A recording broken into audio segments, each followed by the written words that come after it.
जय नमस्कार। कैरियर पर आपका बहुत बहुत स्वागत है। क्लास 12 फिजिक्स चैप्टर नंबर 6 विद्युत चुंबकीय प्रेरण।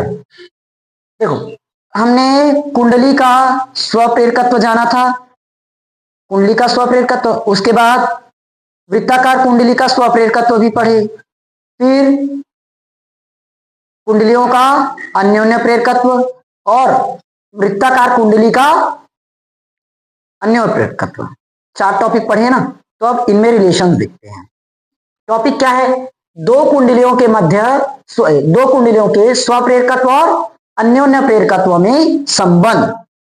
स्वप्रेरकत्व और अन्योन्य प्रेरकत्व में संबंध। तो पूरा का पूरा व्यंजक निकालोगे फिर से। ठीक, देखो, दो कुंडलियों के स्वप्रेरकत्व और अन्योन्य प्रेरकत्व में संबंध। स्वप्रेरकत्व हमने एल निकाला था, याद है? एल बराबर mu naught N A divided by L. ये व्यंजक निकाले हैं, व्यंजक निकाले हुए हैं ना। तो इसको डायरेक्ट शॉर्ट में मत लिखना, पूरा का पूरा व्यंजक फिर से निकालोगे। मैं व्यंजक पढ़ा दी हूँ, क्लासेस प्लेलिस्ट पर है, वहां से जाकर देख सकते हो। ठीक, समझ में आया? एल बराबर mu naught N A divided by L, ये निकाल रखे हैं। अब देखो, हमें क्या बोला है? दो कुंडली बोला है। ये पहले क्या निकाल रहे हो? स्वप्रेरकत्व। ये क्या है? स्वप्रेरकत्व। निकालिए व्यंजक। अब हमें क्या बोला है? दो कुंडली का स्वप्रेरकत्व। तो पहले कुंडली का स्वप्रेरकत्व, पहले कुंडली का स्वप्रेरकत्व L1 mu naught N1 A divided by L आएगा। इसको मान ली क्वेश्चन नंबर फर्स्ट। ये क्या निकला?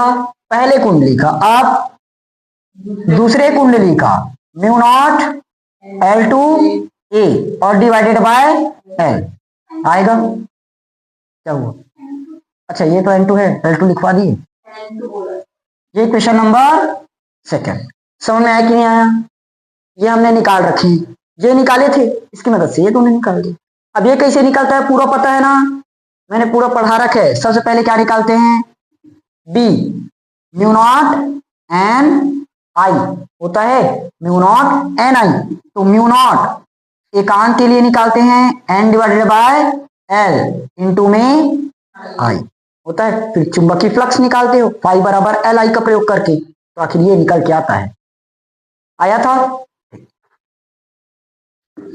इसको पूरा यहां उतार लेना। ठीक, समझ में आया?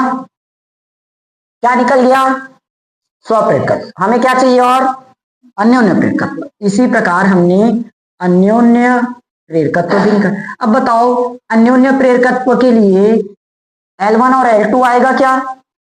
नहीं, अन्योन्य प्रेरकत्व के लिए एक ही यूज होगा, क्योंकि जानते हैं एक में अगर धारा प्रवाहित करते हैं तो दूसरे के चुंबकीय फ्लक्स में परिवर्तन होता है। तो क्या उत्पन्न होता है? प्रेरित धारा। तो वहां पर तो दो कुंडली के लिए एक ही अन्योन्य प्रेरकत्व निकलेगा। क्या निकाले हैं? बताओ क्या निकाले हैं? म्यू नॉट N1 और N2 A divided by L। पूरा का पूरा भूल चुके हो व्यंजक का। इतना इतना जल्दी अभी 2-3 दिन हुआ नहीं है पढ़े, कल परसों ही पढ़े। समझ आया तक? अगर याद नहीं रहेगा तो पूरा व्यंजक फिर से निकालते बैठो। चलो आगे। अब देखो, हमें इक्वेशन और फर्स्ट और सेकंड दोनों में कुछ ऐसा करना पड़ेगा कि थर्ड के बराबर आ जाए। क्या करना पड़ेगा? ऐसे करो ना, दोनों समीकरण 1 और 2 का गुणा कर देते हैं। समीकरण 1 और 2 का गुणा कर दें। समीकरण 1 गुणित 2 करके वर्गमूल भी लेना पड़ेगा। वर्गमूल लेने पर देखो, L1 into L2 L1 into L2 और दोनों का वर्गमूल ले दी। यहां क्या है? Mu naught N1 A, mu naught N1 A divided by L, mu naught N2 A divided by आएगा क्या? ठीक, ये हो गया पूरे का रूट, पूरे का रूट।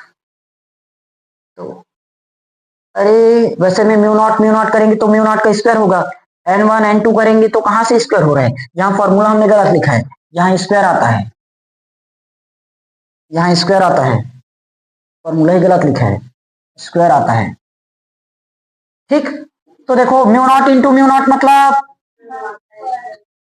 म्यू नॉट का स्क्वायर, और क्या हो जाएगा n1 n2 का भी स्क्वायर, साथ में ए स्क्वायर और डिवाइड में एल स्क्वायर और पूरे का रूट।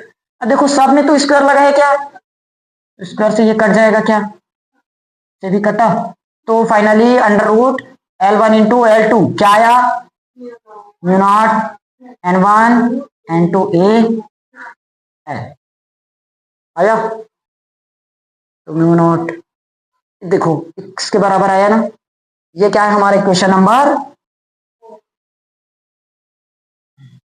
नहीं under root L1 into L2, इस पूरे की जगह क्या रख सकते हैं m, क्या रख सकते हैं m।